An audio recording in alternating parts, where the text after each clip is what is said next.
Good morning and grand risings to you. Welcome to Wake Up with Sonia Poulton and guests. It is Friday, the 7th of March. It is exactly 9 a.m. GMT. And I am your host, Sonia Poulton, journalist, broadcaster, and all-round troublemaker. I hope you are well today. Thank you. This. I can see it's hugely busy already in the comments, and it's lovely to see you all here. Thank you for being here. Good morning to you all. Welcome to Wake Up. For your information, I am a Jewish, Muslim, mixed, transgender lesbian. I say this in the event that should I get into any criminal trouble within the British justice system, I will be dealt with more lightly than if I remain a white, non-religious, straight woman, which is what I actually am. Welcome to Wake Up, the show that knows the more we brand people, the more enslaved we are. How are you today? How are you today? Oh, yes. Oh, Markson, they're not new glasses. They are actually glasses that I'm supposed to wear, that I never wear. But I've lost the ones that I always wear. Can't find them. Good morning, all. Morning, all round troublemaker. Absolutely. Good morning to you all. Lovely to have you with us. Mr. Menson knew. He knew who I was. Yes, he did. And what's on Wake Up today? Well, we have some very interesting guests. Our first guest should be Dave Morris from the campaign opposing police surveillance. He's with us to talk about ITV's new programme, looking at what has become known as the spy cops. Also, Ian Simpson, hopefully we can get him on the line at least if we can't get him on StreamYard, because he wants to talk to us about the air pollution scam. He said it's not about cars, it's planes, and it's deliberate. Oh, yes, indeed. And we'll also be joined by Dave Carter from the Truth Contract, the war for your mind. It's on and we know it. Oh, yes, indeed. And two-tier Keir, sentencing guidelines backlash, which I alluded to at the start of the show. These people are so insane. They are determined to create some kind of civil war. Oh, yes, they are. And what about the assisted suicide debate? It's gone from bad to so much worse, as if we couldn't all see it coming. And the European leaders have rallied around Zelenskyy this week since his brutal mauling this time last week in the Oval Office. And the Tates leave Florida. The Met Office has been compiling false data. I know you're shocked. And we'll end the show with, you've outgrown your wound. You might not know it, but you have. Cheers to that. Let me take a glug of water. How are you, Merv? Good, Tony. That's good to hear. Good to hear. Wonderful to have you all with us. This Sunday, 9th of March, 2025, is a day of reflection across the UK for the COVID-19 pandemic. These are their words, not mine. Governments say it is an opportunity to come together to remember those who lost their lives since the pandemic began and to honour the tireless work and acts of kindness shown during this unprecedented time. 2025, of course, marks 5 years since the whole C19 scenario. And well, what can I say? The idea is that people and communities come together and reflect on COVID-19. Well, here my reflection is going to be really simple. And that is, people were unnecessarily killed and the murderous bastards are still walking around and have yet to face the consequences of their actions. It's really simple. And that is, there were victims and there were people who were responsible. Simple stuff. Simple stuff. Grand risings to you all, people. Grand risings to you all. And what a week this has been for President Zelenskyy. He's dragged his carcass from one beg meeting to another after the Oval Office showdown last Friday with President Trump. Still this week, European leaders have all rallied around their chum, and that includes the UK. Even though we aren't actually in Europe anymore, despite Brexit, it turns out their problems are still ours. So an assortment of European Union bigwigs came together in Brussels yesterday, which didn't actually include Starmer, thankfully. These were crisis talks because Big Bad Don is not playing ball and he's doing all manner of troubling things to Ukraine this week. Here's President of the European Council. Here's the chums around Zelenskyy. They love their photo ops, these people. You are looking at Antonio Costa. He is the president of the European Council, and he said repeatedly, "We are here to defend Ukraine." And the woman is, of course, European Commission Chief Ursula von der Leyen. Both of these men acted like old buddies with Zelensky, as indeed they would. Zelensky is grateful. He keeps telling us, gone are the days when he had to do this for money. Oh, remember this? There he is. And now all he has to do is beg European leaders, and they give him billions of our hard-earned taxpayers' money. Makes me sick as well. Makes me sick to the core. And he said, I want to thank all of our European leaders. Strong support from the very beginning of the war, during all this period, and last week you stayed with us. Absolute unanimous support for him. Much of this, of course, is an up yours to Trump. Europe must take up this challenge, this arms race, and it must win, Polish Prime Minister Donald Tusk said as he arrived at the summit in Brussels. Europe as a whole is truly capable of winning any military, financial, or economic confrontation with Russia. We are simply stronger. And Russia has put out a very clear word, and that is do not bring peacekeepers onto the ground, because there will be problems. There will be problems. Meanwhile, Trump plans to deport Ukrainians. And it's not as a consequence of the Oval Office fallout last week. It was already on the cards. That's the reality. Hundreds of thousands of Ukrainians who fled to America, and now they're on the verge of being deported back to Ukraine. And Donald Trump plans to revoke temporary legal status for some 240,000 Ukrainians who sought refuge in the US. And it's already underway. We are told it wasn't as a consequence of what happened in the Oval Office, but who knows? Because the reality is this week, Trump has been very clear, and that he's pulled back any military support, financial support, intelligence sharing. He's not messing around. And honestly, you know, the thing is, as people know about me, right, and that is I'm politically homeless. I'm just only interested in the truth.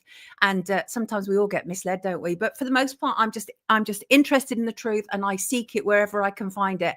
And I really wish that our British Prime Minister, Keir Starmer, would have talked to President Zelensky the way that Donald Trump did, frankly. I do. Because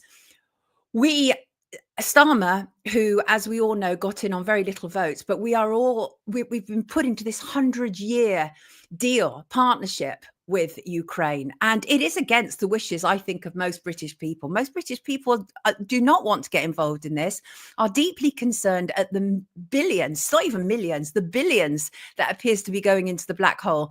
And there's something very wrong indeed.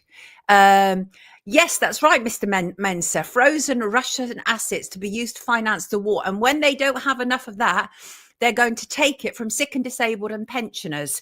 I was reading this morning. They'll do it. They're looking for another 5 billion cut to the welfare and pension bill. It's extraordinary, isn't it? It's absolutely extraordinary. Vendetta said that video you showed of Zelensky, some say it is false. It is meant to be of a Russian dancer. No, it's definitely Zelensky, because I double checked it, but I'm sure there are false videos going around. I'm sure of it. There were much more, shall we say, graphic videos that I could have chosen from, but I decided not to. And I decided not to because, well, no, don't want to. And, but if anybody can prove that's wrong, I will happily apologize for it. Yes, I will. Oh, yes, I will. Back to Root said they'll take my boys into their war over my dead body. Choose your gangster. Vote now. They're all at it, aren't they? They're all at it indeed. How are you all today? I hope you are well. How's the weather where you are? We've got a few bits and pieces to do with climate and weather today, and some interesting stuff. I see that Sadiq Khan is crowing that ULEZ is stopping the pollution in our air. Don't believe it for a second. ULEZ was forced through on a lie, and that is the reality. Warm and sunny with chemtrails. Raining in Southport, says Mr. Mensa. Weather is warm here in Utrecht, says Soul Sound. Cloudy today, roasting yesterday. It was lovely yesterday, wasn't it? I actually went out, sat in the conservatory, and it was absolutely gorgeous. The sun beaming through the skylight. Absolutely lovely. Right, I'm just waiting for my first guest to arrive. I don't want to have to start without him. And I want to talk to him about British broadcaster ITV's new series, the Undercover Police Scandal, Love and Lies Exposed. And he's been with us before as Dave Morris, so I hope he's going to be back again. And let's just give him a moment or two. You know how it is sometimes, especially on, let me just double check. He's not at the bottom there. No, I think he's, he's trying to connect. I can see him. He's trying to connect. Australia has Cyclone Alfred hitting the Queensland coast. Really? Awaiting the eye of the cyclone. That sounds fascinating, frankly. Yeah, so look, Dave's here with us. So just to say this, I don't know if anybody saw it, but as I say, last night, British broadcaster ITV began a new series, the Undercover Police Scandal, Love and Lies Exposed. More than 60 women were deceived into relationships. Some even had children with undercover police officers over 4 decades. And this new ITV documentary tells the story of 5 of them. I watched the first 2 parts. I already knew the story and it was shocking to me. So I'm really looking forward to Dave joining us right now and inputting his thoughts on it. Good morning to you, Dave. How are you? I'm terrific. You okay? I'm great. Thank you, Dave. Lovely to have you with us. You are, of course, from the campaign opposing police surveillance. And I saw you in the documentary last night, Dave. And yes, we exposed one of the ex-undercover officers as he was giving a speech, and then he ran down the road and we were trying to challenge him. Yes. Oh, well, the part that I saw of you, because I might not have got to that part Oh, yet. why not that? Okay. The part that I got to you was about to do with McLibel. And of course, yes. Because your involvement with Helen Steele being one of the 5 women whose story is being told in this documentary. And you and Helen did something so unprecedented. You took on the might of McDonald's, didn't you? You're heroes. You're absolute heroes. Well, I mean, it was a big campaign involving thousands of people defying McDonald's efforts to censor criticisms of the company all over the world, and it ended up in the longest trial in English history. But what was good about it, because we had to defend ourselves, although we were helped by an unknown lawyer called Keir Starmer, who was terrific for 10 years. Yeah, so we had to defend ourselves most of the time. But McDonald's, they were stuck in that trial for a very long time, and it was all bad news for them, as you might expect. You are absolutely, this is activism. This is absolute activism, of which I come from a long history of left-wing activism. My first activism was at the age of 11, where I tried to stop fox hunters getting past me in my Gloucestershire village. So I'm like you, Dave. I'm coming from quite a similar position to you, and I'm very grateful for you being here today. So let's talk about this ITV program. Of course, it featured these 5 women, and as I say, I've only got to the second part so far, which all of it, when you start to see it in reality, what was actually happening. Dave, first and foremost, how did these cops manage to maintain this? Some of them for like 5+ years. Any ideas what could have been going on? They had the whole state backing them, basically. They were very highly paid. They got overtime for staying out overnight. They had, all the documentation provided by the Metropolitan Police to them, and they were covered in every way. The whole unit was totally secret, and they were obsessed with secrecy and security. And anyone that got kind of uncovered, they just tried to withdraw them and so on. Actually, Helen, when she finally, after many years of searching for the policeman who had a relationship with her and disappeared, faking a breakdown, she tracked him down to the other side of the world. And it turns out that the police had paid for him to relocate a couple of times because they knew that she was looking for him. So there you go.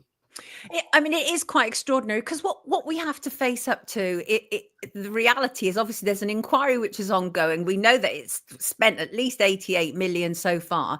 But what we have to face up to is the state was literally deploying people to infiltrate activists, primarily left-wing activism, and infiltrate them in such a way as to spy on them in intimacy, father children, like become part of their family. This is extraordinary stuff. It is extraordinary the lengths they can go, and this is not the only shocking aspect of the infiltration. First of all, there's the scale, which it happened over a 50-year period.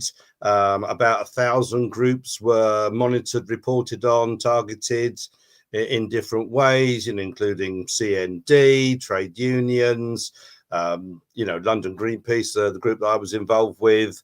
Actually, quite interesting you say about fox hunting, because for a long time they were obsessed with people that were trying to stop hunting for pleasure of wild animals. And, the whole country is basically repulsed by blood sports.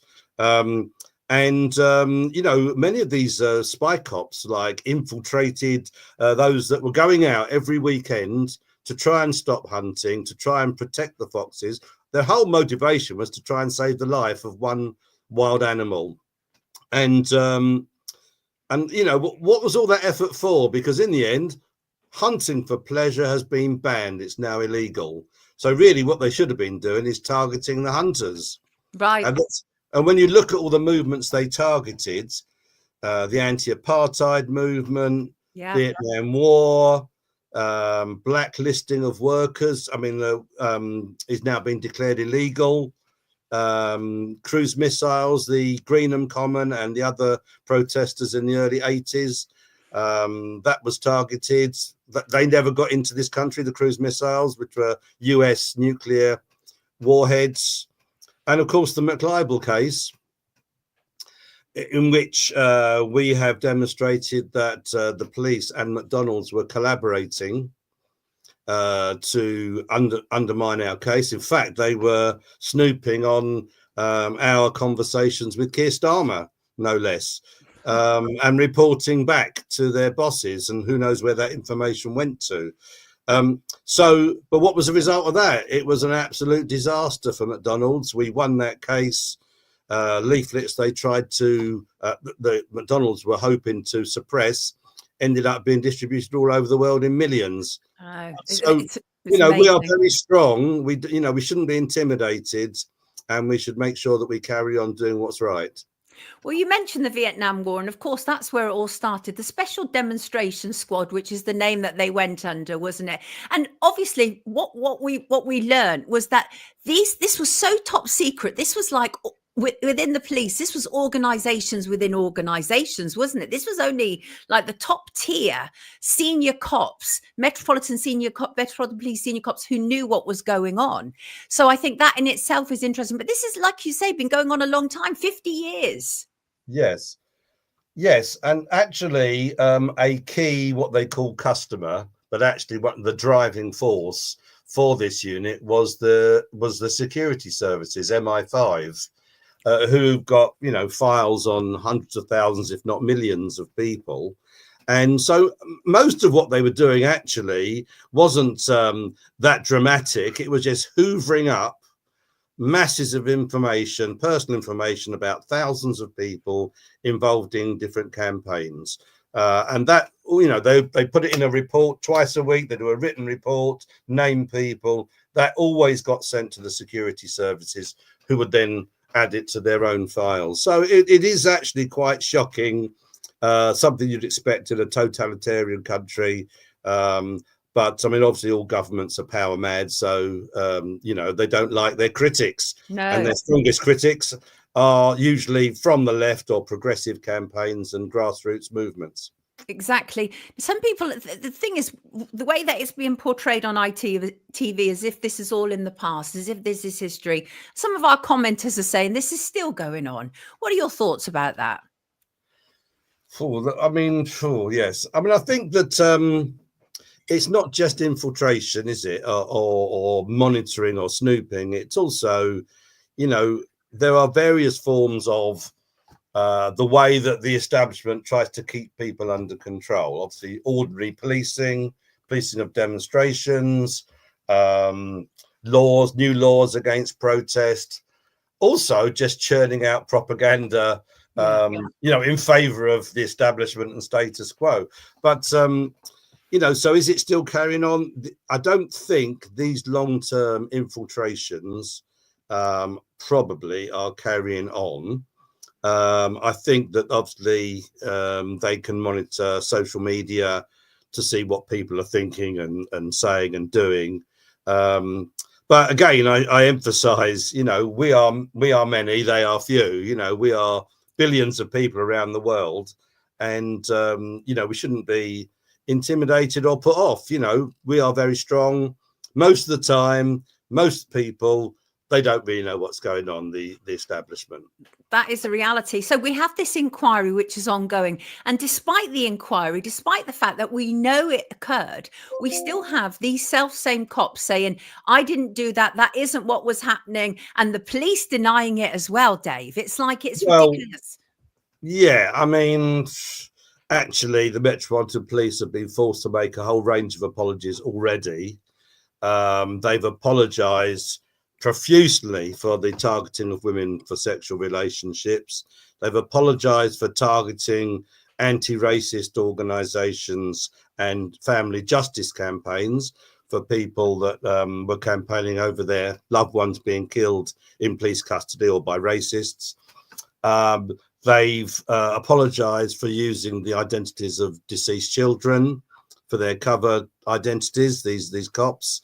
And they've made other apologies too, but we want more apologies. We want apologies for the very existence of the unit being set up to spy on and undermine, movements for positive change. It's shocking, really. I mean, there are undercover police that target murder gangs or, mafiosi type. Whole different story, though, isn't it? No one's really going to care about that. No. But they're very time limited, very specific in terms of identifying, right, this is a group of people, we need to prosecute them, catch them red-handed.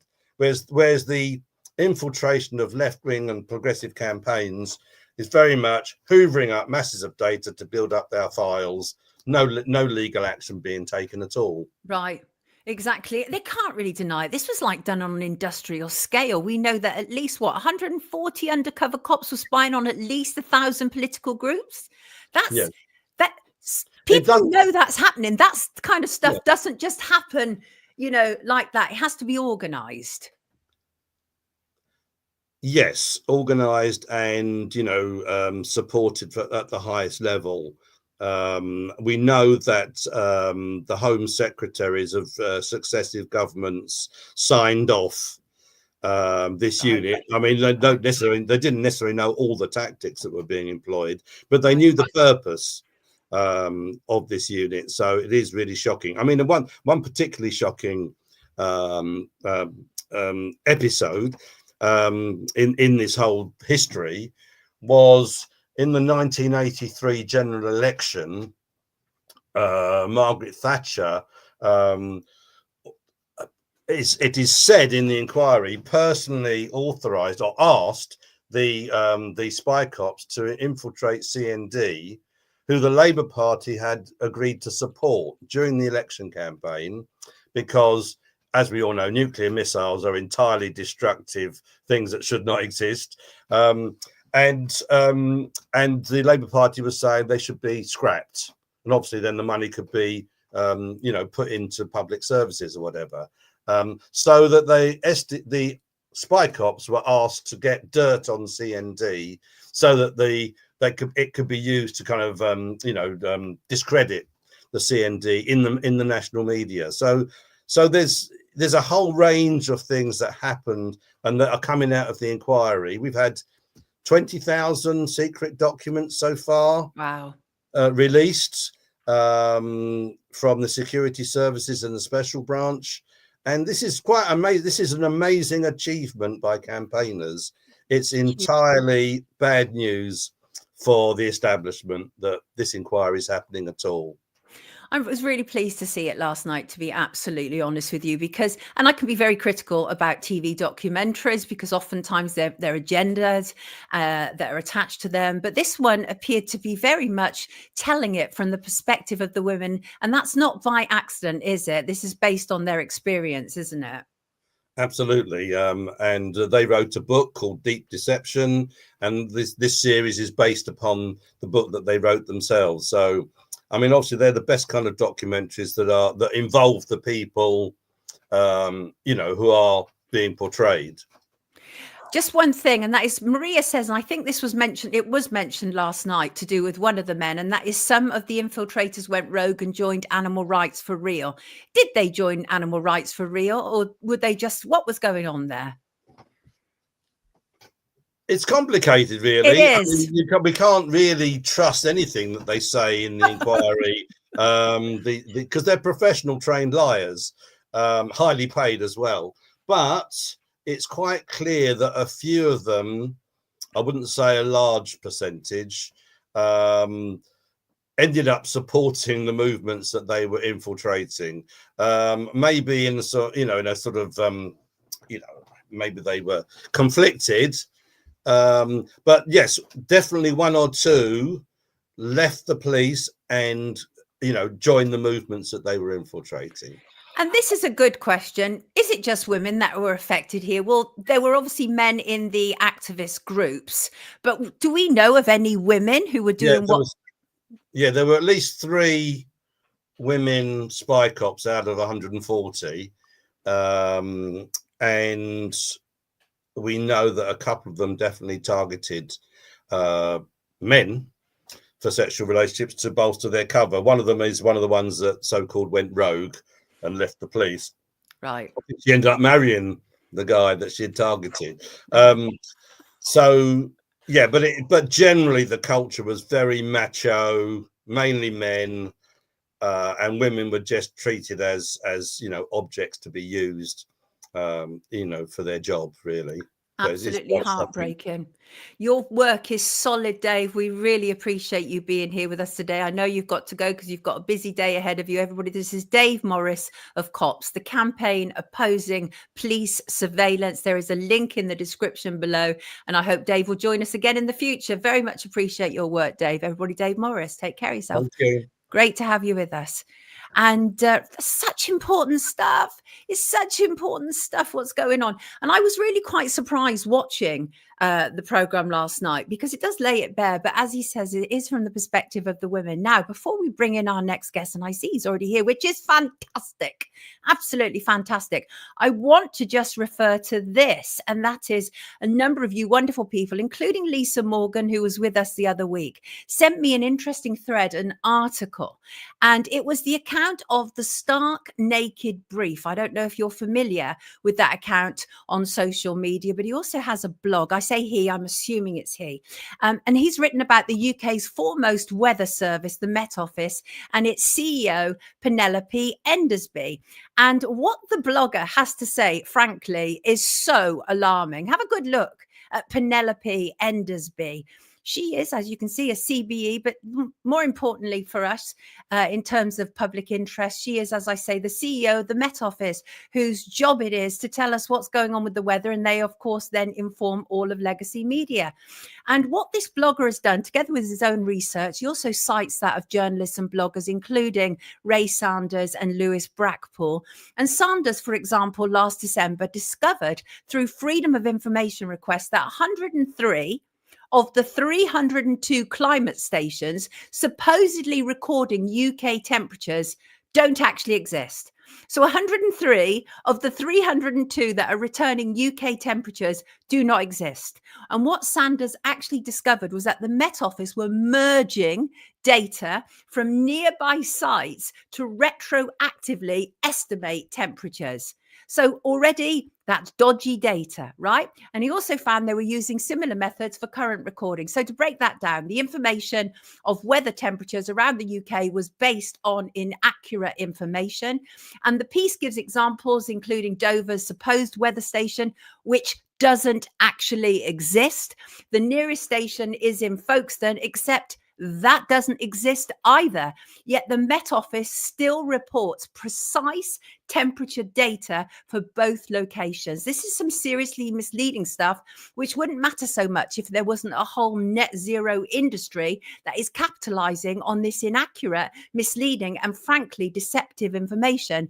And what was interesting was when Ray Sanders, the journalist, confronted the Met CEO, Penelope Endersby, her team admitted, we use regression analysis to create a model of the relationship between each station and others in the network. That's a whole lot of words to say that they are using false information to create false data to generate false headlines. So it was that the revelation, after all that, spread on social media, and the Met Office quietly renamed the page that contained these recordings from UK climate averages to location-specific long-term averages. They're literally deceiving us in plain sight, okay?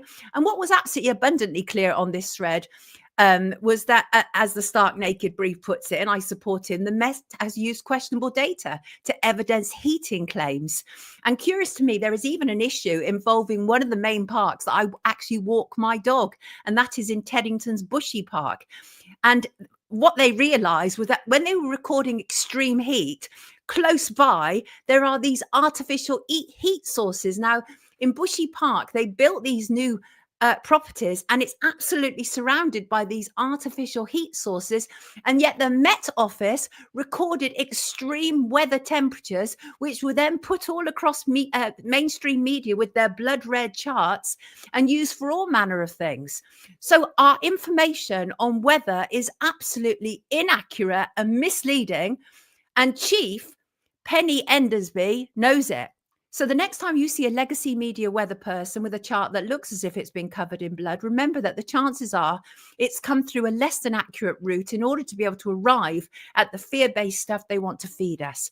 So there you go. And it's a brilliant thread, and I highly recommend it. And I will put a link in the description to that blog, which actually brings me in perfectly to our next guest, because I hope now that I have sufficiently primed you, because this is all part of the same scam we're being fed. And this one that we're about to discuss involves the Mayor of London, Sadiq Khan, and his much hated ULEZ scheme, ultra low emission zone, which has lots of headlines today telling us how brilliant it is. And as many know, there's now a London-wide tax on driving if your vehicle is not ULEZ compliant. I am now going to be joined by the editor of Don't Look Up, Ian Simpson. Good morning, Ian. How are you? Can't hear you, Ian. Hello. Yes. I'm sure. Don't worry. Don't let it panic you. And Ian's got a brilliant website. Very interesting. He said he'd done a few talks over the years, started appearing on various channels. His specialism is climate engineering. And can you hear me yet, Ian? Let's see what it's saying. No, you're not muted. It might be better if you take out. Oh, there you go. It's gone out, and hopefully you'll come back in again. Yeah, so as I say, his website is absolutely fascinating. No, it isn't actually muted. Luckily, I drive a vintage vehicle, so not affected by ULEZ, which is insane, isn't it? Because they're coming down hard and heavy on diesel. Diesel is their big thing that they hate, right? Do you, Simon? You love the tech issues. Well, it must be frustrating for Ian, because we actually did a tech check last night. We did. And it's absolute outrageous what ULEZ is about. Let's see if this works. Here he is. He's back again. Hello, Ian. can you hear me? Yes, we can hear Hello. you. Wonderful. Great to have you with us. Thank you so much for joining us. As I was just telling everybody, That's okay.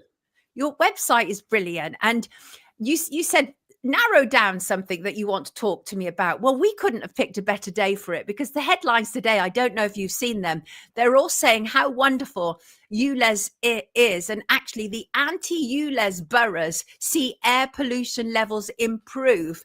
We're hearing all this in the headlines today. And you actually say the mayor's ULEZ scheme is a smoke screen. Pick it up for us. Start wherever you want to. Oh, Absolutely. It's a complete scam, the whole thing. So there's an organisation called the London Air Quality Network, and they basically draw up policy to do with air quality in London. And they've been lying all the way through. I did go to one of their meetings in 2017, and I did question them as to why all the statistics that they release in their reports, they fail to mention aviation. Now, one of the main focuses of my campaign back in the day, I haven't updated it for a few years now, was the fact that the aircraft were being routed out of their way to fly over London in huge numbers, both incoming, i.e. transatlantic, going into European hubs such as Amsterdam, Frankfurt, and Paris are the main ones, and also the other way. So all of these airports basically route the planes, and it's National Air Traffic Service which does the routing, to fly over London, and they fly incredibly low as 12 to 16,000 feet, while broadcasting false altitude data. So there is a system called ADS-B, and what this does, it broadcasts the altitude and speed and track of all the aircrafts that pass over Britain's airspace. And they're broadcasting false altitude. Now, we know this because you cannot see a plane or hear a plane when it is flying at 37,000 feet, which is approximately 7 miles high. If you can hear a plane and you can make out the kind of the shape of the plane with the wings and the air and the tail, and you can see the color on the tail logo, that plane is very low. Okay, so although I'm not clever enough to do the trigonometry here, it would be pretty simple to prove this. But the general rule of thumb is if you can hear a plane, it's under 20,000 feet. And this happens day in, day out, and it's been going on for years and years and years. So there is a really good article on my website about this, and it's one of the front page features, and it's Mayor Khan's ULEZ is a smokescreen, and there's loads and loads of really good details on there. You've disappeared. Can you still hear me? I can hear you perfectly, and I can see you. Oh, what is going on? Don't worry, Hello, I'm Sonia. here. I'm here. I'm here. Can you still hear me? I can hear you. I can hear you. Hello. Okay, great. Sorry, Yes. because I've kind of lost you. Don't worry. Yeah, I'm struggling with the tech. So anyway, so basically what they're doing is they're okay. Good. Right. So what they're doing is basically they're creating the air quality. They're creating the air quality program. Now, in this article, there's a guy mentioned called. Oh, he is having some trouble with his tech, isn't he? Oh, yeah. Boaty McBoatface can't believe the levels they go to make us believe this scam. I know, it's quite incredible. And actually, one of the reasons that I wanted to speak to Ian, and I hope he's going to come back, is he goes into it quite extensively. And actually, he has essentially compiled a legal challenge against Sadiq Khan. Right. And so I said to him, come on, argue your legal case. Tell us your legal case. And they poison everything. They do indeed. I'm sure he'll be back. They charge us. Yes, they charge us for the air we breathe. They do. I mean, essentially, right. Right. So I'm sure he's going to come back. They didn't like him. No, I mean, it's always difficult to tell whether this is some interference but I do actually think on this occasion it's to do with Ian's tech. I do.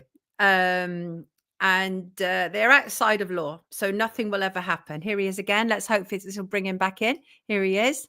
Hello, Ian. Right. I'm really sorry about these problems. It keeps. No, don't apologize. It's absolutely fine. I'm just glad we've got you here. It's absolutely brilliant. Yeah, So go on. Where did I get to when you lost me? So you were talking about the article which is on your front page, which is the ULEZ scam is a smokescreen, and how they've been supplying this false information to us. And actually, they're not prepared to look at the evidence either. To the contrary. Go on. So I mentioned a guy called Professor James Lee, York University. So he did some research and he calculated the emissions from ground traffic, and he took air samples, and he basically stated unequivocally that this does not add up. Okay, ground traffic cannot possibly be responsible for the levels of pollution in London. And essentially, when we look at the London Air Quality Network, who basically formed the policy for all this, and the ULEZ is based on this research, they completely ignore aviation. So they're routing all these planes over London, they're flying low, they're dumping tons and tons of aerosols into the air, including nitrous oxide, including soot. I don't know whether you saw that video that I did on, it's on Vimeo. It's Vimeo, vimeo.com/88080046. Okay. And it's called Smokers. And it's a really important film. And I did this back in 2014. And what they're doing is they're flying these planes around all over Europe, and they are literally pumping diesel. This is what I think is going on. Pumping diesel or some other kind of smoke into the exhaust plume, and they're filling the air with all this stuff, this smog, this smoke, these particulates. And now that we know about graphene, it could be graphene, we don't know. But essentially, you know, they are creating the air quality crisis. And, you know, Sadiq Khan is basically lying through his teeth, as are, you know, Client Earth, the supposed environmental lawyers, as are London Air Quality Network, as is the whole thing. And, you know, in the wider context of globalism, I think it's quite obvious what they're trying to do. They're trying to stop us driving. They are trying to eliminate private vehicles. That is the long-term plan. And it begins with taxation, and then people eventually cannot afford to run their vehicles, their businesses go down. So it's a massive campaign against free movement. And that, I think, is what's going on. You know, and although they deny it, you know, they will bring in paper mile. You know, we've got all these cameras on the bridges as well. Yeah. I don't know if people have seen those.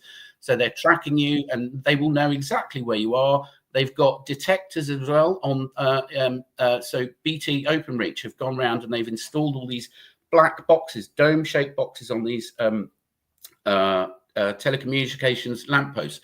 Now, if you think that virtually all modern cars have Bluetooth, okay, and when you open one of these domes, and I've got pictures of this, they look like a kind of CD rack. They're basically loads and loads of reels of small wires. Now, I spoke to a couple of the BT engineers, and they genuinely believe that they are junction boxes. But think about this. If you've got broadband going through wires, which are about 35 feet up at the top of these, why would you then run those cables down to a lamppost about 10 feet off the ground next to a road and install a junction box? Doesn't make any sense at all. My suspicion is that eventually what these things will be used for is to detect your Bluetooth as you drive past. Again, this is all part and parcel of tracking you and preventing you driving and charging you out of travel. And that's really what I think is going on. And there's a massive evidence about the air quality scam on my website. The Met Office are lying. As you said, I'm really glad you picked up that article on Substack, because I had it ready on my phone to quote that, you know, all these stations where they're getting these incredible temperatures. Have you noticed they don't on the weather exist. forecast now? You know, they record a temperature of 20 and 24, and it's all bright red, as you said. You know, it's like shocking. doom and gloom, like there's some kind of you know, mass temperature emergency. It's fear porn, isn't it? Oh, absolutely, yeah. If you look back at weather forecasts from back in the day, we had temperatures of 30, and it was just summer. Everyone was just like, "Way, isn't this wonderful?" You know, whereas now it's all like flames and fire and red. Yeah. You know, I spent a lot of my summers in Italy on the beach, and we had temperatures of 38 and 40 by lunchtime. Nobody cared. It's summer. It's not but it's a heat useful wave. for manipulation purposes, isn't it? And so let's talk about that, because you did talk about how, you know, this is false. It's absolutely false. But I think when people realize actually that Sadiq Khan's big push was actually based on the death of one person, right? That's the reality, isn't it? It's that one death that he always uses. You know what I'm talking about? Can you hear me, Ian? I think he's gone again. I think he's there. We go. Can you hear me? Hello, Ian. Hello. I'm going to talk about it. Just when. Oh yeah, yeah, there he is. Yes, I can. Yeah, absolutely. Yeah. So I've not deep dived into the death thing, but you know, I have read some stuff that it's all a complete scam. I can hear you. Yeah. Yeah. So aviation, but the reality is, yes, I'm here. Yeah, I can hear you. I can hear you. Can you hear me? Yeah, good. See, there you go. Terrible connection again. I'm so sorry. It's all right. It's one of those things. You're working on a dongle, aren't you? I think I'm here and I can hear you, but I can hear can't you. hear me. No, I can hear you. I can hear you. I can hear you. Yes, yes, yes. Hello. Hello. Yeah. Yeah, girl on fire. Yes, yes, yes. I think he's got a delay. I think he has as well. We're going to give it one more shot.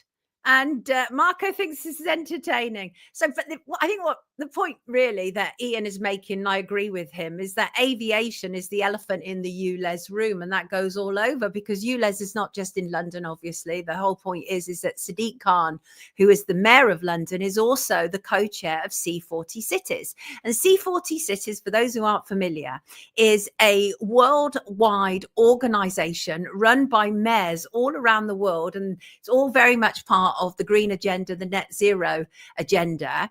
And here's Ian back again. Let's give it another shot. Let's give it another shot. I was just saying, can you hear me? Yes. Can you hear me? We can hear you all the time. Yeah, I can. Yes. Yeah, I was just saying. So the reality is that aviation is the elephant in the ULEZ room. That is the reality. Yeah, maybe try audio only. That might be better, actually, Ian. It might be. Absolutely. 100%. Okay, right. Right, yes. how do I do that? Hello? I don't know how to do that. Don't worry, you're doing just great. I don't want to create any stress for you at all. You're doing just great. Settings, mirror, my camera, touch up. Okay. Can you actually hear me? Sorry. Yeah, I can hear you perfectly well. So can the viewers. Can you actually hear me? Yes. I can hear you perfectly well. And so I'm going to carry on talking because what oh dear.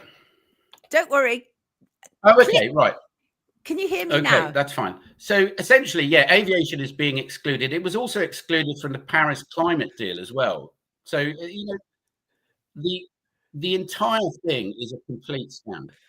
It is a complete scam. I want to try and get as much out of you as possible before it goes again. If it goes again, we'll have to leave it. I can hear you perfectly, yeah. Yeah, we can hear you as well. They're all having a good laugh. I don't know how to turn the camera off. I'm sorry. No, don't worry. It's absolutely fine. It's absolutely fine. So what is Sadiq Khan ignoring? He's stop cam. Here we go. Oh. That might be a solution. And hello, thank you very much for your super stickers this morning, lovely people, you wonderful people. Ian, can you hear us now? Hello, can you hear me? Can you hear me? Hello. If things go terribly wrong, Sadiq Khan can always move to another country. I think I'm going to probably have to put your thumbs up, and everyone else. This is actually making me chuckle so much. Thank you, Lisa. Who was it who said this internet dating isn't going well? That's funny. That's so funny. Ian, can you hear me now? Ian? Camera off, so hopefully this will work better. That is better. Right. Let's go for it as quickly as we humanly can. Right. So what is Sadiq Khan? Let's hope it stays this time.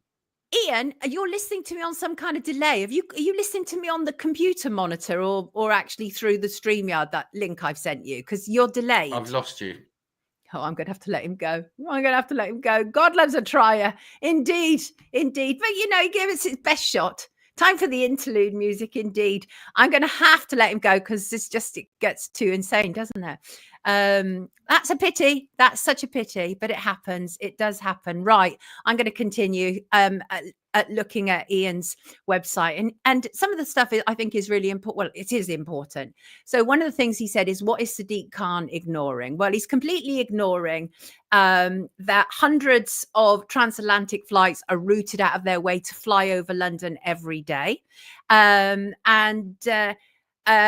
says, get him on again. Yeah, absolutely. The website is in the description, lovely people. I think it's Don't Look Up. I was enjoying him too. What's happened to Ian? He went. He can't connect. There's some problem. I'd love to hear more of what he has to say, but unfortunately, it's It's not connecting for him, and which is why I did a test with him last night, and I did suspect we might have some problems. We gave it a shot. We'll bring him on again in the future. Yes, we will. Let me show you this before we bring in our next guest, because it was a dongle phobile, and that's the problem. Obviously, it's very unstable.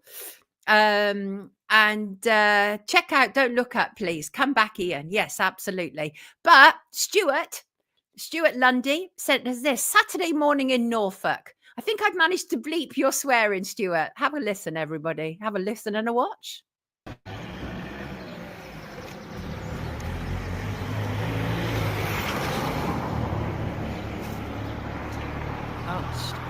Absolute show. Look at the state of that. Stuart, thank you for sending me that. Absolutely horrific.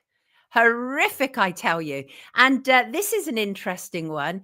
Lovely Spencer sent this. And I thought, Spencer, is this real? Or are you yanking my chain, as our American friends say? But Spencer sent me this image, people, right? He said, I thought I'd send you this photo of a smiley chemtrail, which I took during a trip to Cheltenham back in July 2021.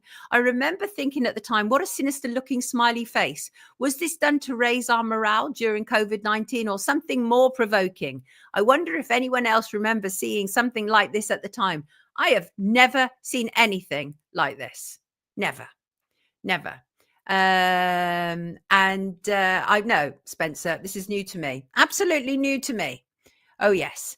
Yes, I mean, we don't do pre-records around here except for shows where I'm going to be away. So I could do a pre-record with Ian, but it might not be for the foreseeable future. It might not be. But Spencer, that is interesting. And thank you, Stuart, for sending that as well. Thank you very much. Right. Let me just see. Peeking out from behind the clouds. Sneaky. It's weird. It's weird, isn't it? Very weird stuff. This is real. I've seen it a few times over Cheltenham, says Tim. Oh, right. How curious. Well, that is curious. Right. What can I cover? Well, we're just waiting for our next guest to come in. Remember Caroline, who thought these were the good guys? I don't know who that is about. Who or what is that about? No idea. Right. Let's just have a look at what I think I should cover this while we're just waiting for our next guest, because I've had so many emails about it. And that is the backlash as a consequence of these new sentencing guidelines. You must have heard of them. I mentioned it on Wednesday's show, but it only just sort of happened on Wednesday afternoon. But since then, you have literally flooded me with messages, and you are not happy about the new sentencing guidance given to British courts, which will come into effect on April the 1st. No, it's not a joke. The new rules have been distributed to magistrates and judges by the Sentencing Council and say it must normally be considered necessary for the courts to commission a pre-sentence report about criminals if they come from an ethnic minority, a cultural minority, and or faith minority community. And these changes were lobbied for. Oh, yes, they were lobbied for. And one of the people who lobbied for them was David Lammy, the MP. Oh, indeed. But there were a lot of lobby groups that were involved in this. And pre-sentence reports are often used to explain why a jail sentence isn't appropriate. So they have listed all these groups, which is why I started the show saying I'm transgender and all that. They've listed all these groups that would now be liable for a pre-sentencing report, which would make it more likely that they wouldn't face a custodial sentence. Well, of course, that is absolutely a two-tier situation. Absolutely. And what we have is Shadow Justice Secretary Robert Jenrick, and he's doing the big pushback, right? And because what he's saying is that the pre-sentencing reports would make custodial sentences less likely. That is a reality. That is absolutely a reality. But what was interesting was that Justice Secretary Shabana Mahmood later insisted that she would attempt to reverse the measures. Now, she is hugely responsible for overseeing justice in our country, and she wasn't even responsible for that. It came from the Sentencing Council. And it literally is creating a two-tier society. I mean, there's no getting around it. And I'm looking at the pre-sentence I'm looking at the guidance right now, and it says if you're from an ethnic minority, a cultural minority, or faith minority community, if you're pregnant or postnatal, if you are sole or primary carer for dependent relatives, if you have disclosed that you are transgender, you have or may have an addiction issue, if you have serious chronic or medical conditions. Now, I take the point that there is something very wrong with our justice system already, right? We can clearly see that because they've actually been letting out criminals in order to be able to create space to put inside people who have made social media posts asking questions and actually saying some quite reprehensible things. But whether they should be given prison term is a whole other story, and certainly not releasing sexual offenders, which is what's happened, in order to be able to accommodate them. And so obviously there is a problem with our justice system, but it's not going to be made better by creating a system whereby if you fall under one of these categories, then you will then be subject to a pre-sentence report, which will then make prison less likely. It's a problem. It's a problem. There is supposed to be equality under the law. We are all supposed to be operating under the same law. And but the reality is, we know that's a lie. We know that's a lie because we know that the royal family, as one example, are absolutely above the law. We know that is a reality. And we also know that politicians are above the law, because if politicians weren't above the law, then there would have been far more done to do with Dr. David Kelly and the politicians who lied about the weapons of mass destruction. And we also know that politicians are above the law for all manner of reasons, and not least because Eric Joyce has one perfect example, who was convicted, a Labour MP. He was convicted of having child abuse images, category A, and he didn't get a custodial sentence. But then we also know that Hugh Edwards, BBC presenter, didn't get a custodial sentence for the same crimes. And we also know that 8 out of 10 people who commit that same crime don't get a custodial sentence. So the law is not just, and it will become even more just if I can go in and say I'm trans if I've committed a crime, which I have no plans to do, by the way. But if you can go and do that, and I think the problem about that is not only is it going to create a civil unrest in the UK, because people are angry. People are very angry about it. And then, of course, you do have people who will use it as well, as much as they can. But I suspect what's going to happen is they're going to have to reverse all of this. They're going to have to reverse all of this. Robert, let us not forget they work for us, which, of course, is their very famous expression that they like to use. But the reality is they don't, do they? They work for their handlers. They work for their globalist handlers. That is the very sad reality of this all. So, yes, I'm absolutely aware of how furious you are. Let's see how it pans out. And I do absolutely acknowledge the anger that you're feeling, and why ever not. But I suspect now, because it's been received in the way that it has, the whole thing is going to be reversed. Going to be reversed. Frank can't stand people who aren't patriotic. I'm not. I'm a child of the world, Frank. I am, absolutely. And let me just talk about this before we bring in our next guest, and that is Andrew Tate has been forced to leave Florida. Of course, the Tate brothers went to Florida last week after the Trump administration intervened. They're in Romania, and Andrew Tate has now left. He said, it's a strange feeling to be so adored that when you go on a 2-week holiday to Miami, the entire world talks about it. Well, that's not actually reality, is it, Andrew? Because what you were actually saying before the Floridians kicked off an investigation into you is I intend on being in America for a very long time now. That's what he really said. But the reality is that is not the case. And the Attorney General of Florida, James Uthmeier, actually tweeted, fleeing our jurisdiction will not stop Florida's ongoing criminal investigation. We will continue working with our law enforcement and partners around the world to fight human trafficking and sexual abuse. And I mean, everybody who watches this knows what I think about Andrew Tate. He's told us everything we need to know out of his own mouth, literally. This week he was blabbing to Candace Owens, who seems to have an alarming fondness for quite brutal men and men who have been accused of heinous crimes, and that includes Harvey Weinstein and the Tates, particularly Andrew. So she interviewed Andrew Tate this week, and he was furious about the fact that Florida are conducting an investigation into him, and he was like, they think I'm stupid. I wipe my phone every night. I mean, he's just not that smart. He's just not that smart. And I note that his name has been used in a very serious, heinous crime. And let me be clear here. Nobody is responsible for heinous crimes other than the person who carries out the heinous crime. It's really that simple. But what has happened is that the brutal influence of Andrew Tate has been cited in the murder of 3 British women at the hands of Kyle Clifford. And he's a former soldier. He's been found guilty of raping his ex-girlfriend, Louise Hunt, during a violent attack. He actually denied raping them, but admitted to murdering them. But it turns out that before he went to murder them and carry out his act, and it was a revenge, we cannot blame, as much as I deplore people like Andrew Tate is not responsible for what Kyle Clifford did to those 3 women, right? He's not responsible. But what we do know is Kyle Clifford was listening to Andrew Tate before he went to carry out his heinous act against these women. And so I can categorically state that Andrew Tate's material is being used by brutal, murderous misogynists. And again, I am not holding Andrew Tate responsible for what Kyle Clifford did. Kyle Clifford was such a coward, he couldn't even go into the dock this week and face what he had done. So I'm not even going to go on into the details. It's absolutely awful, absolutely horrendous.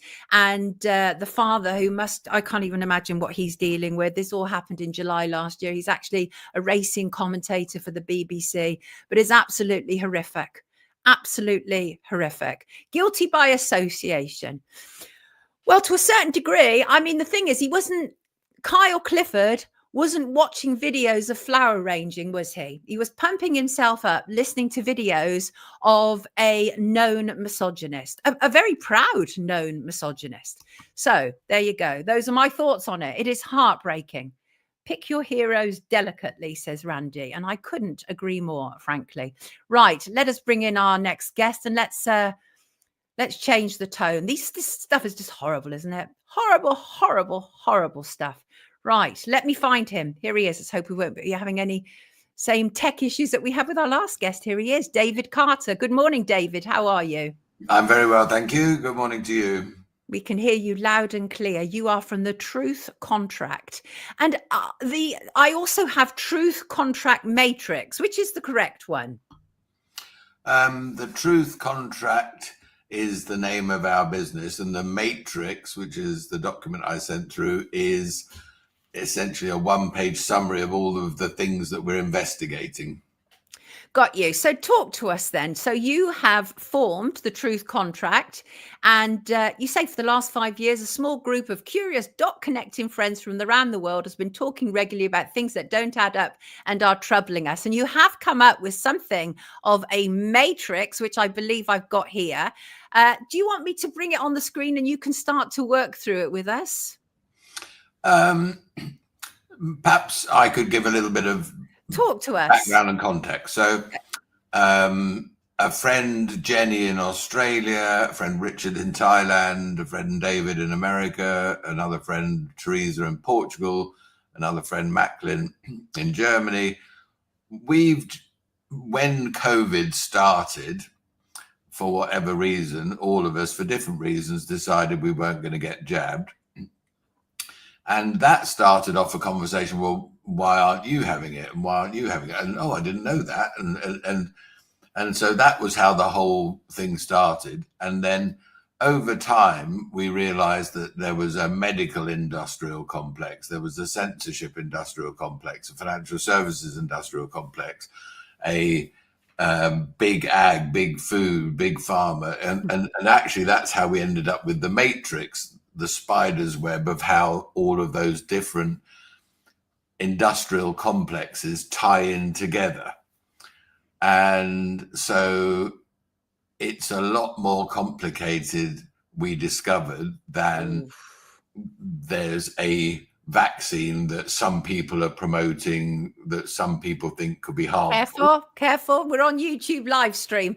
Any suggestion that there's a problem with the jab will get me a strike, and it's madness. But that sort of reinforces why you exist, right? Exactly. For these sort of purposes, what's happened is that our truth has been slowly taken away from us. To utter the truth is met with some sort of punishment in our digital world. And so what you've done is you've created all this work, haven't you? Extensive shared information. So where is all this information coming from in all these areas? Well, there's now about a dozen of us around the world, and we initially and have still got a Telegram channel where we're the only members, and we find scientific studies, evidence-based research about a whole bunch of topics, and we share it in this Telegram channel. And about 6 months ago, I was introduced to Andrew Bridgen, who kindly introduced us, and basically he and I realized, coming at it from different directions, there were lots of things going on that the mainstream media or the government were saying, here's the truth. But in the alternative media, you'd find other people who said, well, here's the truth. And we ended up saying, well, that can't be true if that's true. So what is the truth? And so we're not saying that, the vaccines are harmful or not harmful. We're just saying, what is the truth? And, what's going on with Bovair or geoengineering or fluoride in the water or addictive chemicals in processed food or toxic synthetic chemicals in agriculture or zero liability for medical interventions or government health mandates or net zero or lots and lots of these topics. That what we discovered a few months ago, we came across a brilliant AI platform that does deep listening in social media posts. And so someone might send a direct message to someone on Facebook or Twitter or whatever and saying, oh, I'm not sure about this. What do you think? And they would have a chat. And even though the program can't tell you who was chatting to who, what they can tell you is what they were chatting about. And we came up with 74 topics that are hugely discussed all around the internet that are not covered at all in the mainstream media or by the governments. And so we then stack rank those 74 topics into the 20 that are most discussed by ordinary people who are saying, I don't understand how, if that's true, that can be true. They can't both be true. So what is the truth? And so we decided, because people are worried and concerned that they're not being told the truth or they're being censored if they question the narrative, we wanted to find a safe place for people to debate and discuss using the scientific method what is the truth about this topic or that topic, and to not have a blind agenda that, well, I think net zero is bad or I think net zero is good. It's like, well, okay, you say your point of view, let this other person say their point of view. Let's have a proper debate and discussion. You show your scientific evidence, let them show theirs, and let the public on our platform see both sides of the story and end up saying, okay, well, now I've heard all of that evidence and I'm going to vote this way or that way. We don't have that this is the right way to vote or that's the right way to vote. We just we want a proper discussion, debate, and which we're lacking, aren't we? Everything is just, the thing is, I hate these purity spirals. I talk about them a lot, and that is, it's like, if you can agree with somebody on 9 points, and if they disagree with you on the 1 point, then that's it, it's all over, and you completely write off everything they said. And I really want to get away from that. And one of the points about Wake Up is to hear different viewpoints, and together with sort of me, my guests, the viewers who write in, the live chat and everything. And it's a very similar kind of concept in many respects. But here's the thing, David, right? And that is, I am more than aware as a journalist who's been around for a very, very long time, that organizations often spring up and they act as a type of, shall we say, controlled opposition. How is yours not going to follow that same sort of pattern? And I'm not saying for a second that you've been set up as controlled opposition, but oftentimes these organizations can become very cultish. How are you going to sort of safeguard against something like that? A good question. First of all, we've chosen the first 20 topics from all of that research, but after those first 20 topics and the speakers and the webinars, the members will vote on who they want to present to them and what they want to debate and discuss. So it will be a community-driven agenda rather than our agenda. Our agenda is to convene experts that have evidence-based information that people want to hear from in order for them to come to a sort of informed consent decision about things. And so we don't have a point of view other than we think that there's a smarter, better way to get to the truth than the paradigm that currently exists, where, you know, I mean, I genuinely, a few weeks ago, was horrified when I learned about, from, I have to admit, alternative media, about Bovaer. And it's like, if this is true, then that means in 5 years' time, if DEFRA get their way and every cow has to be fed with this material, then we won't have one organic cow left in Britain. Right. And anyway, I spent 2 or 3 weeks going down lots of rabbit holes, and it's not as bad as I initially thought it was, or some people but, you know, I've had to spend lots and lots of time digging and finding out both sides of the story and both sides of the argument. Now, at the end of the day, I would choose to not have it in my food, but I can equally understand that there are people who say, well, it is okay, but it should be labeled properly. And when I go into the shop to buy my whatever, I should choose the milk that is Bovaer free, or it includes it, and I should be told which is which. But it shouldn't be, because of the controversy about it, mandated that every cow in Britain should be fed this stuff. No, but see, here's the thing. The thing I'd say to that is, if the aim is to find the truth, surely the truth we should be looking at there, Bovaer is a good example. And that, because what you're talking about is people's choice. They should be able to have a choice whether they want to buy a product which has this in, or the Arla Bova product, or doesn't. Whereas my attitude is that we should get to the truth of why they're putting it in, giving it to the cows in the first place, and to eliminate the lies that surround, like the net zero agenda as one example.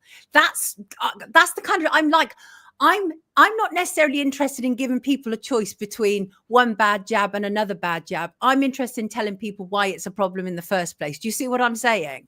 Right, but let's say, I mean, they have made it very clear that it's to stop cows burping and emitting climate change, you know, gases.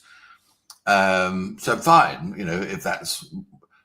However, can you please also show us all of the long-term safety studies Yes, please. that you've done? And can you please show us? We shouldn't have to do FOIA requests, you know, when something like this comes up. It's like, well, here's the data, here's the testing, here's the this, that, and the other, and here's the known side effects or the known potential challenges and issues. And however remote they are, I'd still rather have informed consent and be told, yes, we're doing it to stop the cows burping, because that's a good thing. However, here's some testing and scientific research that we've done into the safety of the product. I'd like to know that too. I'd like to know why they think cows burping is a problem. I would just like to bring out my badge right now. I love CO2, and so those are things I'm interested in. But I take your point. It can be hard finding the truth because we've been surrounded by so many lies. But I want to bring up this contract. So I think it's interesting. People asking me who are just joining, what forum are you referring to? The Truth Contract Matrix. Let's bring this up because I think this is fascinating actually, and let's have a little look at this. So this is what you've drilled down to, isn't it, David? Because how many did you say you had? 72 subjects. Let me just open up the same document on my screen because I can't read it on yours. Yeah, let me. I'll read it. So at the centre of it is. I've opened it up now. Yeah. So basically, we this journey started for me with the COVID jabs and my decision not to take them.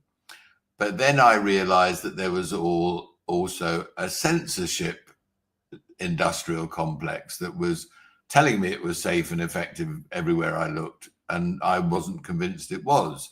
And then you realize that it ties into lots of these other aspects as well. And so over a year or so, we ended up creating this matrix, which, by the way, I'm sure there's several things that are wrong with it, and it will evolve over time. But the point we were trying to get to was, there is a control and governance agenda. There's a censorship and PSYOP agenda. There's a medical and health one. There's a climate and emergency one. And so you've got to look at all of these things in a matrix rather than just in a silo. And so the fact that we're talking about something that we were all encouraged to do, but you're saying, hang on a minute, we're on YouTube and there are things you can't say on YouTube. Yeah. It's like, that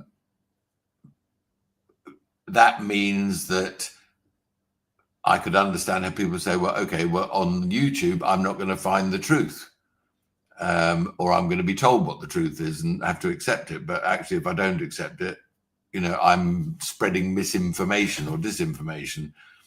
And so, when it comes to my health, or anybody's health for that matter, it's like, if there's been proper testing and then share it with us.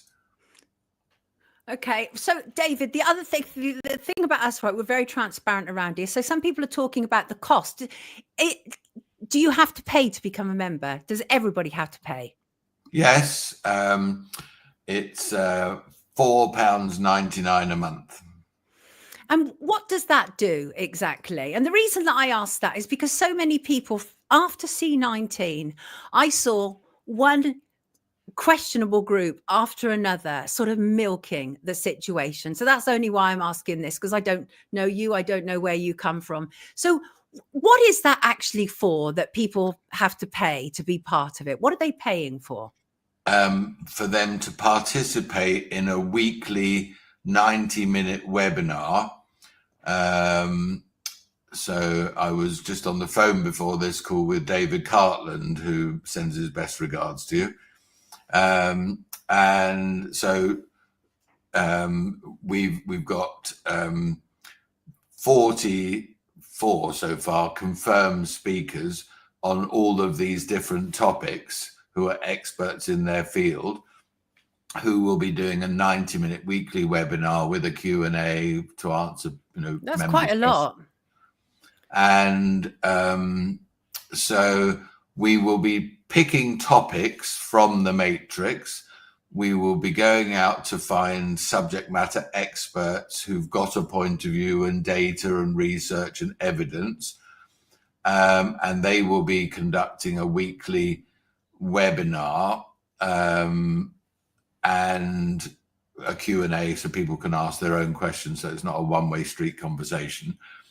And eventually, over time, what we'd like to do is, if this is what the members want, is to say, okay, well, on this particular topic here, we think that rollout should be stopped, or it should be with informed consent. And so the law needs to be changed, or something needs to happen, because the way it's being done at the moment is a blunt instrument and is harming people, or could harm people inadvertently.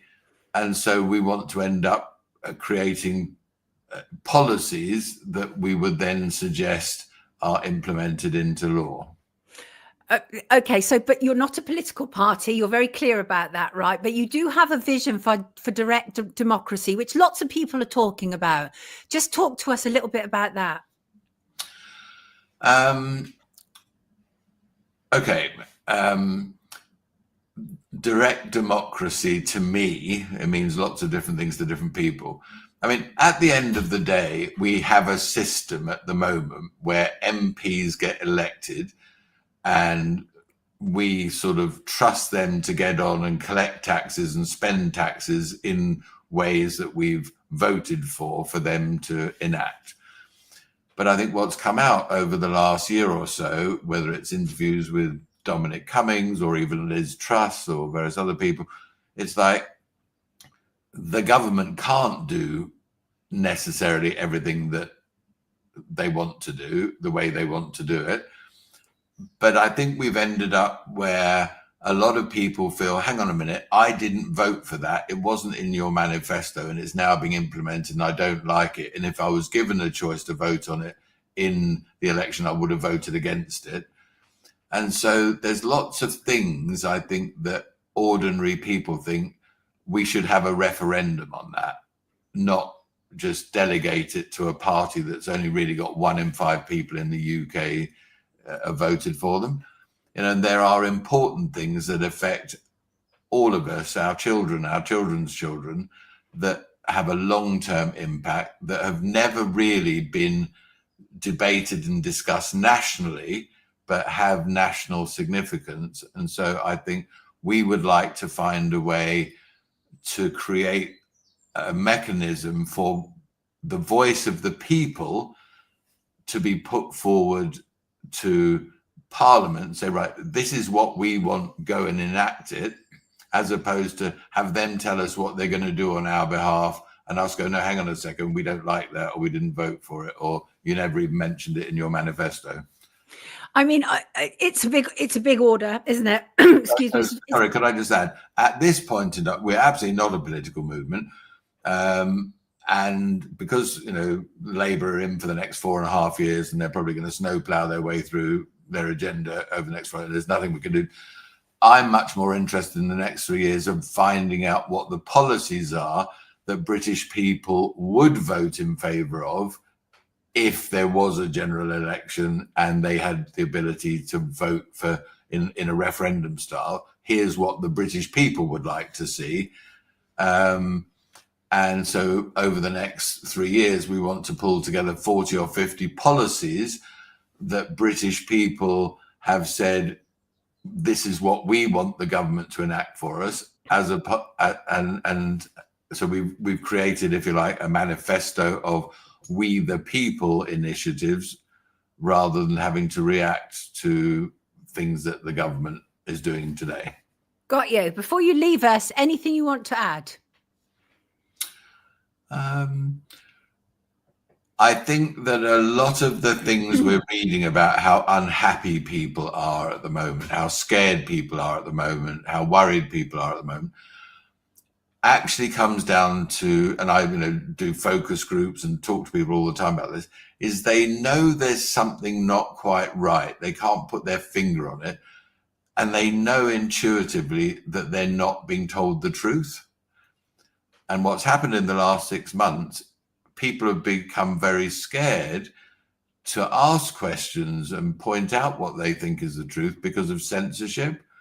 And so now you've got a situation where people don't trust that they're being told the truth, but are very scared about questioning anything. Yes, for fear of being censored and deplatformed, which has made the fear even greater. And so only knowing the truth will set us free. Hallelujah to that. Thank you for joining us this morning. David Carter, everybody, from the Truth Contract Matrix. Take good care of yourself. Have a good weekend, David. Thank you. Good to have you with us. Thank you. Right. And so there you go, people. And I'm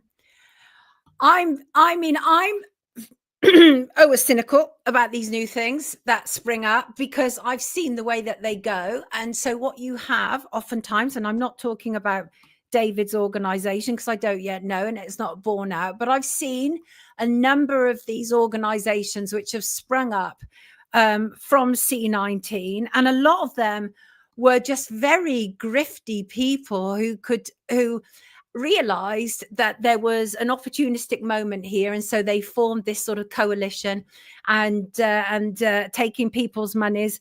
One of the organizations that I don't like, and I don't hide it, is the Free Speech Union, because the Free Speech Union takes monthly subs from people, considerable amount of money that it raises, but it is very selective on who it will defend. And Toby Young, of course, who founded or co-founded the Free Speech Union, he's recently been made a peer, a lord in the House of Lords, and the idea that somebody who's been sort of made part of the British establishment is there to defend our free speech that is under attack from the state is farcical to me. And the Free Speech Union, well, I mean, they have very, very specific people that they will represent. And most of them are either to do with the sort of gender issue or to do with kind of anti-Semitism or what they call hate speech. But they are very selective indeed.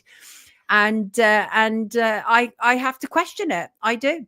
But, you know, they just won a case for free speech. Yeah. They I'm sure they did, but they will ignore many, many worthy people. Very, very selective and cherry picking about who they will represent. And also, as I reported the other week, one woman had come to me and she had felt forced to accept a police caution, which stays on your records. And that was by a Free Speech Union lawyer who told her that if she went to the magistrate's court, she would almost certainly end up with a conviction. And so imagine being in that position. You're under, you know, police investigation and you're told to accept a caution. And it was very bad advice. And when I looked at what it was she accepted a caution for, it wasn't even a criminal matter. It was a civil matter.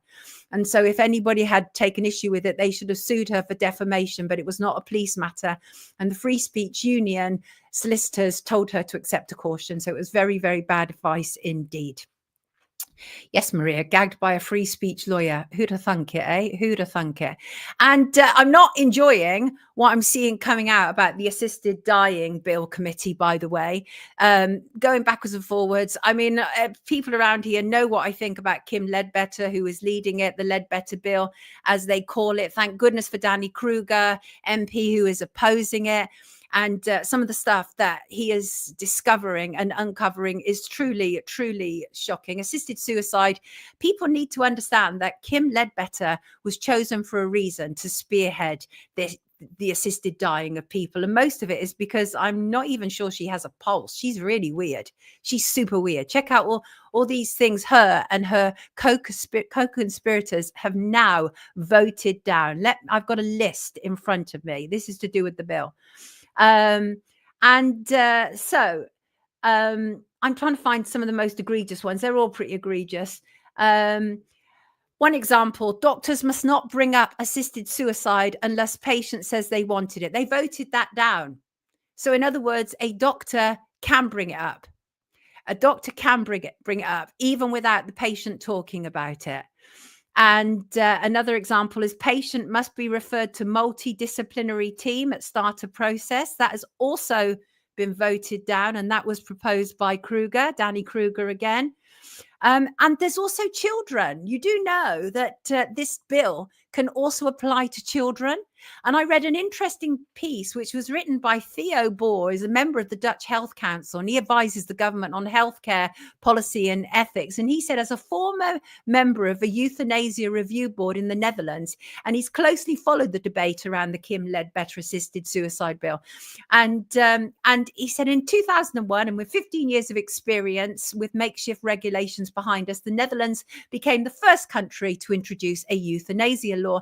And he goes on to catalogue how, like the Ledbetter bill, the whole idea was it was all going to be safe and there's going to be all these safeguards, and bit by bit, all of this has started to ebb away. And he said, for the past 2.5 decades, I have become increasingly concerned as I have witnessed the steady expansion of the euthanasia system and its eligibility criteria. A system designed to apply to comparatively rare cases was, by 2023, accounting for 5.4% of all deaths in the Netherlands, with the numbers continuing to rise. In one region, euthanasia even accounts for up to 1 in every 6 deaths. 1 in every 6 deaths are people literally being put down, being put to sleep. And that includes children and infants of all ages. And that is happening in the Netherlands. And that is what is going to happen over here. And we have to be so incredibly careful. So incredibly careful. And in May 2023, Kingston University, which is just down the road from me, a study actually found that there were 39 cases of euthanasia in the Netherlands for people with learning disabilities, with autism, or both. Okay. And so this very concerning. We know that the game has completely changed. They are absolutely determined to push through that assisted suicide bill by hook or by crook. And I mean, all the safeguards are just being removed one after another. You know, the High Court, they were saying the idea that doctors can bring it up. And they even admitted during the course of these debates that it could be for financial reasons. So if a person says to a doctor, I feel a burden on my family because the NHS aren't picking up all my costs, then it will be perfectly permissible for a doctor to say, have you considered euthanasia? We live in a mad world. It's terrifying. We need to protect people. We need to absolutely protect people. Thank you so much for your for the donations on the live stream this morning. Very much appreciated. It is eugenics, Rachel. Let's face it. Totally disgraceful. It terrifies Rachel. She says, terrifies me as a mother of a child with a learning disability. No, I'm not going to be at the UK Column on Location event in April, Mr. Wright. I have more things on my plate than I can shake a stick at this moment in time, but my entire focus is on Wake Up, which is also, if you're somebody who's invited me on a podcast and I've said no, it's not personal to you. Truly it isn't. Truly isn't. At the last count, I had 23 invites and I can't do even one of them at this moment in time because I just want to focus entirely on Wake Up. Yes, indeed, I do. So I think we can safely say that this whole bill is really about, again, depleting the population. It's been going on for a very long time. This is not new. This is not new. But the UK is under attack from a woman that I wouldn't trust to turn my back to. Not for a second. Not for a second. Anybody see, I don't know if I've got an image of this. I hope I have. Something completely different. But this is fascinating, right? And what it is AI bots talking to each other. Has anybody seen that? Let me see if I can find an image of it. It's absolutely brilliant. There's a video on YouTube. Let me see if I can. I did copy it over. Not the video. I've learned from not putting up the video because they'll take my copyright. These AI bots, it's so funny. So the laptop is the AI bot that is working for the hotel, and it's booking people, right? And the phone is ringing in, and the laptop, the AI on the laptop, first of all, obviously thinks they're dealing with a human, and then the AI bot, you can see it on the phone where the red in the one below. I'm not explaining this very well. It's one of those things you probably have to see in order to really get it. But the moment they realize they're both AI, their tones change with each other. It's so weird. It's so weird. And they start to have this AI bot conversation. And it's literally like just the conversation kind of reduces. And then they are just kind of like a series of lights that they are transmitting between each other. It's so weird. And I'm very, very concerned, by the way, about the sheer volume of AI that's going on. I do understand that there is a place for AI. I do. But I'm really concerned about the kind of, the deep fake images. And we're seeing so much. And actually, what the person said earlier, I can't remember who it was, please forgive me, and said, that's the Zelensky video. People said that's fake. Well, so I sourced it and I didn't trace it to be fake. But if somebody comes back to me and finds that it is a fake one, I will absolutely say, look, this is a fake. Don't be sharing it, right? Because I went through the whole process of trying to of finding the source for it. But it is very difficult, and it is difficult to know what is true and what is AI these days. So it does concern me. It concerns me a lot. But it was fascinating to watch them both, and just the way that they literally kind of like switch their codes. Fascinating stuff. And shout out to lovely Sarah Newlin. Sorry, I'm spitting here. She has revamped the Critically Thinking blog. I put a link in the description below. Sarah was on with us last Friday, I think, for the news review. And she's got her appearances on Wake Up in a new section called In the Media, which is fantastic. And well done with that, Sarah. Great woman. She's a great woman. And thank you all, as ever, for your contributions to this show, be that writing in, be that watching, be that liking, sharing, subscribing, be that financial donations. Today, you've been very generous and I'm very grateful to you. And thank you to the other donators, Madeline and Ian and Farrell and D. Niven and Peter and F. Young and M. Taylor and Merv. Thank you all for contributing to Wake Up. And they and the people on the stream, I do a behind the scenes video every month, which is for my patrons at Patreon. If you have donated to Wake Up and you'd like a copy of the video, drop me a line and I'll bung you one on WeTransfer. I've been sending them out to as many people as I could find on the bank statements, in PayPal, and to let everybody have that as much as I could. Thank you. And Randy said, show is getting shorter. The show is going to get shorter on Mondays and Fridays, Randy, 100%, because so with Wednesday, that's 5 hours of broadcasting time, which is actually a huge volume of material. And I want to make sure that my research is decent and is backed up. And that's a lot to do for one person.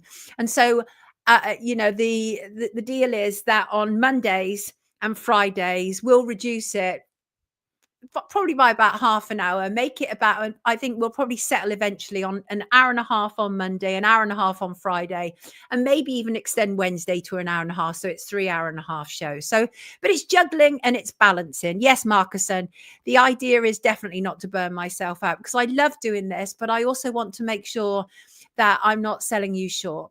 Right. Jan came in late today. And thank you, Randy, for the contribution today. Very much appreciate that, sweetheart. Very much appreciate it. Quality is so important around here, Sully. It's so important. And, there's like, there are features as well that I want to look into. And as one example, we were talking about Angie Stone earlier this week. Obviously, Angie Stone, the soul star, had died in interesting, questionable circumstances last Saturday. She was one of only 9 in the van who actually died in this accident. And Angie Stone had recently come out against record companies and how they were ripping her off. And Angie Stone has rubbed up against a number of kind of music industry mafioso. And one of them, as pointed out by several viewers, thank you so much, is Lucian Grange. And Lucian Grange is someone on Monday I'm going to do a deep dive into. Lucian Grange has been around the music industry forever. And he heads up Universal Music Group, and it's Universal Music Group that Angie Stone said owed her money before she died. Would you, KB? I appreciate that very much. Lots of hearts to you all. And can I just say, because this is so important, happy birthday to my dear friend Sue. She's a brilliant source of support for the last few years. She's been by my side in court and dealing with all manner of legal issues, and I couldn't love her more for it. And we are going to party for her birthday today. Happy birthday, Sue. Lots of love to you, darling. Lots of love to you.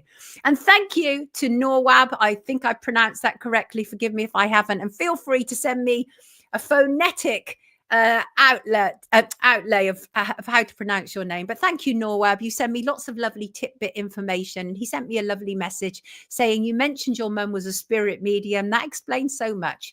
You are a spiritual warrior, indeed. You fight not with the sword, but with the words of truth, and the public are hungry for your message. Thank you. I truly appreciate that. The thing is, everybody knows about me. Anybody who's been here for more than 5 minutes, thank you all for saying happy birthday to Sue, everybody, by the way. Anybody who's been here for more than 5 minutes, you know that I'm open to other opinions, what other people have to say. I don't think for a second that I have the answer to everything. Not at all. I'm constantly learning. Every day is a school day for me. Every day is a school day. Mr. Shannonite said, sorry, I'm late. Trump just tried annexing my backyard. I said to him, Don, I said, I got any resources, but you can have that old mattress we got out there. Randy thinks I'm sad these days. What? I'm not sad. Randy, why would you think I'm sad? I'm not sad at all. It might be that I'm actually chatting less with the live stream at the moment, just because oftentimes I get distracted. If there's other conversations going on the live stream, it will throw me off from what I'm talking about. And so I'm having to pull back a little bit, but sad I'm not. In fact, I was talking about this with my daughter the other day, and we were putting a percentage mark on how happy we thought we were. And I said, my percentage mark, which I'd never said before in my entire life, because I'd never felt like this. I actually said my percentage mark of happiness at the moment is about 90%, 90% happy and 10%, and my daughter was like, wow, Mum, that's huge. And it is huge. 90% feeling happy is massive, especially for a thinker. Because if you think in this world, right, about all of the injustices, it can absolutely do your head in. But I learned quite a long time ago that I must try and do everything I can to rectify injustices, but then I have to keep moving. I have to keep moving, because otherwise what ends up happening is you stay in a certain place, which brings me to my final point. Marcus and I am living my best life nearly. Yes, absolutely. Which brings me to my final point. And that is, you didn't just heal. You outgrew the wound. And bring up this beautiful illustration. And I heard this brilliant expression the other day, right? I'd never heard it before. Maybe it's from the Bible. I don't know. It could well be. And can I just say thank you, beautiful Laura, who sent me a fantastic Bible. And I really do appreciate it. I really do appreciate it. That was very, very kind of you. And maybe this expression is from the Bible, but I don't know where it come from or whom originated it. But it triggered something in me that I liked and which resonated deeply with me. And I hope it may speak to you too. And as I say, it's this: you didn't just heal, you outgrew the wound. Many people believe they have healed, and that's great. But the problem is they are still in the same place they were. They haven't actually moved on to a different place, which has benefited from the trauma they have experienced. Because as anybody knows me, knows that I absolutely understand the worth and benefit that can come from having experienced trauma. If you learn to process it appropriately and deal with it, it can become part of your artillery, part of your strength. So that's very much where I'm coming from. But there are some people who are unable to move on from their trauma, and this is no judgment on them, absolutely. And this comment is really more aimed at those who have, because many people actually get beyond their trauma, and that's who I want to talk to today. Because you've not only used the trauma to add to your core strength, but you're also looking at fresh new horizons, a new tomorrow, a new dawn. You know that the old way of doing things has had its time. We're all sick of it, aren't we? It's like when you drag the past with you, it always feels heavy. And I know that when I've dealt with issues that bogged me down, and I've been through a lot of stuff, abandonment, rejection, bereavement. I was orphaned. Most people know my life now. And again, no judgment on those who struggle to move on. But I hope that if you are struggling to move on from whatever has failed you, then I hope that these words speak to you and enable you, because it is horrible to be stuck, right? But as I say, I want to reach out to those who are no longer stuck. I want to reach through this screen and talk with you, because you know what it means when I say you have outgrown your wound. You know it. You've literally experienced it. Whatever happened to you no longer has the power to define you. And I think that's a key moment, because traumas, unfortunately, often define people, what people are about. And so people will often say to me, I experienced this trauma, and they can't get past it. And my heart absolutely breaks for them. And I would wish I could just wave a magic wand and have that leave their shoulders, because it's horrible. Traumas that bog you down over decades, over generations, are waiting for you to set them free. Essentially, then they're no longer your baggage to carry. And I know that's easier said than done. Believe me, it can be a really long process to get through that. Sometimes people need closure. Well, I'm here to tell you that sometimes you won't get closure. So if you're waiting on closure before you feel that you can move on from a trauma, you may be waiting all of your life. And what a terrible way to spend your life. Your life is worth so much more than something that happened to you. It really is. And I'm not underestimating your experience at all. Not at all. And so, but for those who are no longer defined by their wound, they are no longer a victim of circumstance, but someone who understands what happened to their life, something that had the potential to blow you off course, and somehow it didn't. And some people also can't stop picking at old wounds. Some people are their own worst enemies, right? On the one hand, there are people who absolutely struggle to get past the past, but there are others who are their own worst enemies, and everything is geared around their wounds. And that's not healthy for them, and it's not healthy for the environment either. They go over them again and again. They place limitations on their own lives based on what other people have done. And I absolutely sympathize with anyone caught in yesterday, but that's not who this is addressed to. As I say, this is about those people who have experienced trauma and not only recovered from it, but have used it to hoist themselves aloft to remarkable new heights. And if you are not there yet, take heart. Why not see this as a sign to be there soon? As I say, you may never get closure of what hurt you. Life is messy. It's messy as it really is. It doesn't work like that. It's not like straight linear lines. Just life can be sort of, you know, one thing one day and one thing another, and things don't always follow straight courses, right? But you can give closure to yourself. You really can. You can say that I have grown beyond this. This is what I've taken from this experience, and this is how I'm going to use it to take me on to the next level. And so, to the people who are ready to outgrow the wounds, and to those who have already done it, I say the same thing. I say the same thing, and that is every moment holds the potential to be a new beginning. And it's a fact that a bright new beginning can often come wrapped up as a painful old ending. But say goodbye to the old and welcome the new. Go ahead, create new memories. And thank you for being here, everybody. Thank you. There is only now, Sean, there really is. I see life as a series of challenges, and there's nothing wrong with that. And Christine said, what doesn't kill you makes you stronger. And we do hear that a lot as well, right? And Jan says, I can no longer spend time with people who dwell on being a victim. You come to the stage where you have to protect your own positivity. And that is a reality. I've also, because obviously I'm a public figure and I deal a lot with issues of trauma and inequalities and injustices. But anybody who engages with me, before I used to almost lose myself in other people's problems, not anymore. I go so far. I do everything I humanly can to help. I don't give too much advice these days because that's been held against me as well. And I have to be very, very careful because I have to take my role as a journalist responsibly. But I want to reach out to anybody who's ready to grow past their wound. I really do. And thank you all for being here. And thank you to our two mods as ever, Crazy Bunny and Soul Sound. I appreciate you all. I truly do. And I'm going to leave you with this. And that is, isn't it nice to think that tomorrow is a new day with new mistakes yet to be made? I have no problem with that whatsoever. So go ahead, create new memories and yes, new mistakes. After all, you can always grow beyond them too. Happy weekend to you all. I will see you Monday as ever. Thank you all, you beautiful, beautiful, beautiful, adorable people. If I could just jump out of this right now and just hug the people in the live chat and other people who are watching us on live on X, I would do so.